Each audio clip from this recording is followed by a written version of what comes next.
अस्सलाम वालेकुम। उम्मीद है आप सब लोग खैरियत से होंगे। आज का हमारा जो टॉपिक ऑफ डिस्कशन है वो इंटरनेशनल कोर्ट ऑफ जस्टिस ने आज जो डिसीजन दिया है उसके हवाले से है। जैसा कि आप लोगों को पता है कि पिछली ही वीडियो में हमने जिक्र किया था कि साउथ अफ्रीका ने इज़राइल के अगेंस्ट एक पिटिशन फाइल किया है इंटरनेशनल कोर्ट ऑफ जस्टिस में कि जिसमें according to South Africa Israel is committing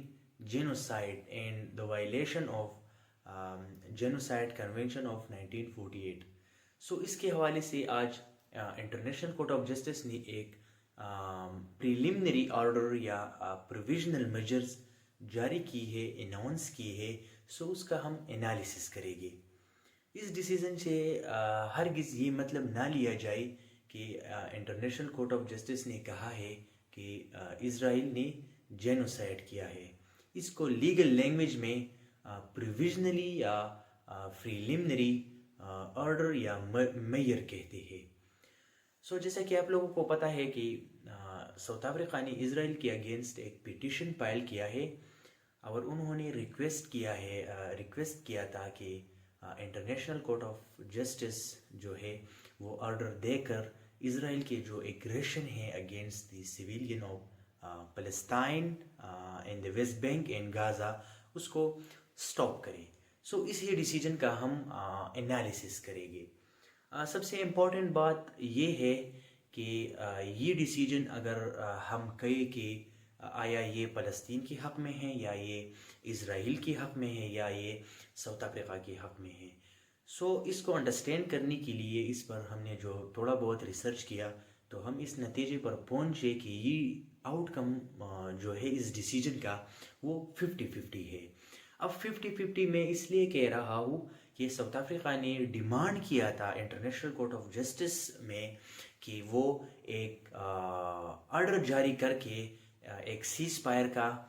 ऐलान करे, एक अनाउंसमेंट करे इंटरनेशनल कोर्ट ऑफ जस्टिस में। सो तो इस केस में इंटरनेशनल कोर्ट ऑफ जस्टिस ने कोई भी सीज फायर का मेंशन नहीं किया है। सो इससे हम ये आखिज कर सकते हैं कि ये थोड़ा बहुत ये जो प्रोविज़न है सीज फायर का अनाउंसमेंट ना करना, ये हम कह सकते हैं ये थोड़ा बहुत इज़राइल के हक़ में ये बात जाती है। अब 50-50 की बात जो मैंने की तो अब इसके जो बोनस पॉइंट साउथ अफ्रीका या फ़लस्तीन के हक़ में जो बोनस पॉइंट था वो ये था कि अपनी डिफेंस में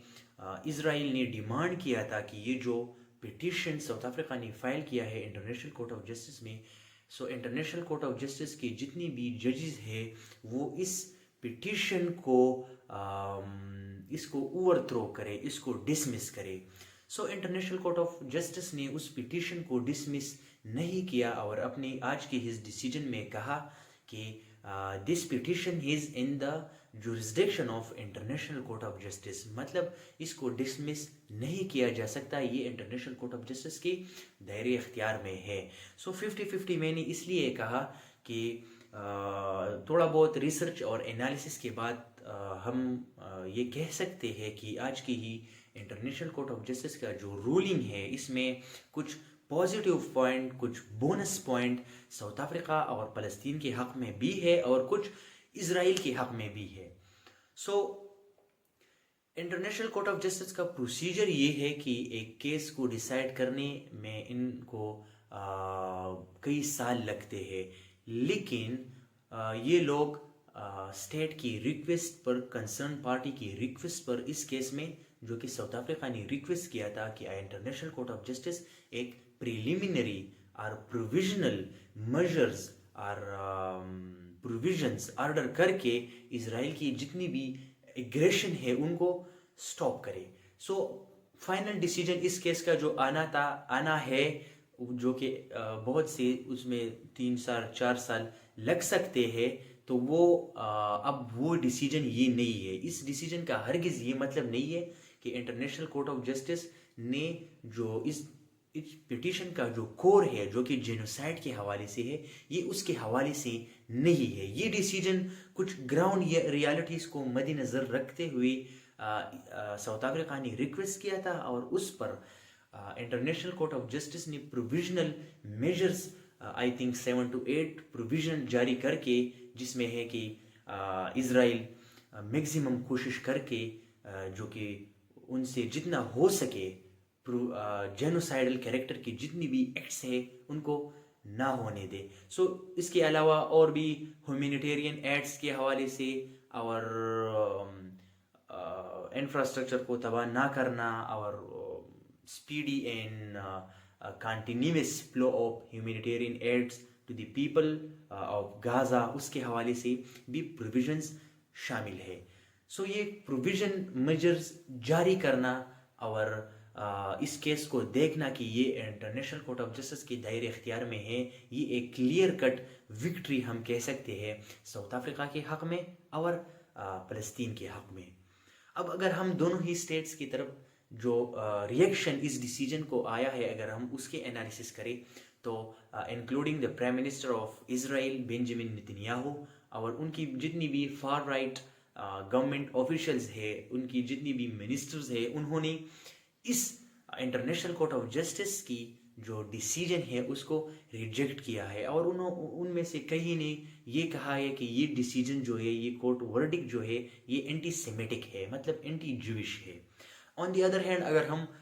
ساؤتھ افریقہ کی بات کریں تو انہوں نے ویلکم کیا ہے اس ڈیسیجن کو، اور فیوچر میں بھی وہ یہ ایکسپیکٹ کریں گے، وہ کرتے ہیں کہ انٹرنیشنل کورٹ آف جسٹس یہ بات یہ آرڈر دے کہ یس اسرائیل is involved in the جینوسائڈل act. So یہ ایک clear cut victory South Africa جو سیلیبریٹ کرتا ہے وہ یہ ہے کہ جیسا کہ اسرائیل نے ڈیمانڈ کیا تھا کہ وہ ساؤتھ افریقہ کے یہ پٹیشن کو وہ کینسل کرے، وہ ڈسمس کرے. سو کورٹ نے ایسا نہیں کیا، کورٹ نے اس کو اپنا ہی دائر اختیار سمجھ کر اس پر پروویژنل میجر جاری کی، اور جو کہ لانگ ٹرم میں جو کیس کا جانا ہے اب دونوں سائڈ اس پر اپنی آرگومنٹ پیش کریں گی جو کہ ایک کیس کی شکل میں آگے جائے گا. سو یہ کلیئر کٹ وکٹری ہے ساؤتھ افریقہ کے لیے. سو بہت ایک آن دی ون ہینڈ اسرائیل نے ریجیکٹ کیا ہے کورٹ کی ڈیسیجن کو، اور on the other hand South Africa نے اس ڈیسیجن کو ویلکم کیا ہے. اب جو لاسٹ میں امپورٹنٹ بات جو ہے کہ اب اس ڈیسیجن کا، اس پروویژنل آرڈر کا امپلیمنٹیشن کون کرے گا. سو جیسا کہ آپ لوگوں کو پتہ ہے کہ statute of International Court of Justice کی آرٹیکل 59 میں مینشن ہے کہ انٹرنیشنل کورٹ آف جسٹس کی جتنی بھی ڈیسیجن ہے وہ لیگلی بائنڈنگ ہے، لیکن انٹرنیشنل کورٹ آف جسٹس کا یا پوری انٹرنیشنل کمیونٹی کا، یو این کا کوئی ایک آرگنائز ایکسٹرنل فورس نہیں ہے کہ وہ اس ڈیسیجن کو امپلیمنٹ کرے. So article 59 of the statute of International Court of Justice میں یہ کلیئر کٹ ہے کہ آئی سی جے کی جتنی بھی ڈیسیجن ہے وہ لیگلی بائنڈنگ ہے، لیکن there is no as such enforcing mechanism for that decision. So اب ہم کیا ایکسپیکٹ کر سکتے ہیں کہ اس ڈیسیجن کے اوپر آنے والے دنوں میں یو این سیکیورٹی کونسل میں، جو کہ آج کل انڈر فرینچ پریزیڈنسی ہے، آج کل کا جو صدارت ہے یو این سیکیورٹی کونسل کا وہ فرینچ گورنمنٹ کے انڈر ہے. سو ہم ایکسپیکٹ کرتے ہیں اور یہ ہوگا بھی کہ یو این سیکیورٹی کونسل اس پر میٹنگ بلائیں گے اور انٹرنیشنل کورٹ آف جسٹس کی اس ڈیسیجن پر ریزولوشن پاس کریں گے، اور اسرائیل کی جو گورنمنٹ ہے ان کو وہ ڈکٹیٹ کرے گی کہ وہ they must abide by the rules in the provisional orders given by the International Court of Justice. سو اگر ہم یو این کی بات کریں، یو این سیکورٹی کونسل کی بات کریں، جو کہ مانا جاتا ہے کہ ایک ایگزیکٹو آرگن ہے یونائٹڈ نیشن کا، وہ تھرو ریزولوشن جو کہ یو این کے جتنی بھی ممبر ہے اس میں 5 ممبر جو ہے وہ پرماننٹ ہے، اور دا ریمیننگ 10 آر روٹیٹنگ ممبر. وہ لوگ وہ 10 جو ممبر ہے 15 میں 5 پرماننٹ ہے اور وہ 10 جو ہے وہ ٹیمپرری ہے، وہ ایکسچینج ہوتے. سو ایک ریزولوشن کو پاس کرنے کے لیے 9 ممبر کی ضرورت ہے، 9 آؤٹ آف 15 ممبر کی ضرورت ہے، پلس کیونکہ 9 ممبر کے علاوہ یہ بات ضروری ہے کہ جو پر 5P5 جسے کہا جاتا ہے پرماننٹ 5، جس میں China, U S, Russia, Britain and France, उन 9 मेंबर के अलावा ये ज़रूरी है कि इन 5 मेंबर में कोई भी मेंबर उस रेजोल्यूशन को वीटो ना करे, तो तब ही जाकर वो रेजोल्यूशन पास होगा और वो एक as a dictation, as a guiding principle for that particular state वो काम करेगा. सो आने वाले दिनों में यूएन सिक्योरिटी काउंसिल में, यूएन जनरल असेंबली में इस रूलिंग पर बातें होंगी और वो तभी जाकर वो एक इम्पॉसिबल डायरेक्शन प्रोवाइड करेगा इज़राइल की स्टेट को कि वो इंटरनेशनल कोर्ट ऑफ जस्टिस की जितनी भी प्रोविजनल मेजर्स है उन्होंने आज के डिसीजन में प्रोवाइड किए कि उसको एबाइड करे. सो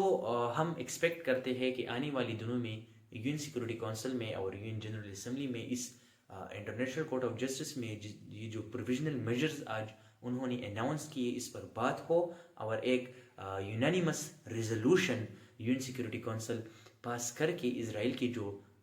एक्शन है उनको मिनिमाइज करे, उनको स्टॉप करे और जितनी भी फ़लस्तीन की हमारी भाई सफ़र हो रहे हैं इन ब्रूटलिटी की वजह से, इन असाल्ट की वजह से, कि उनका ख़ात्मा हो सके. Thank you so much.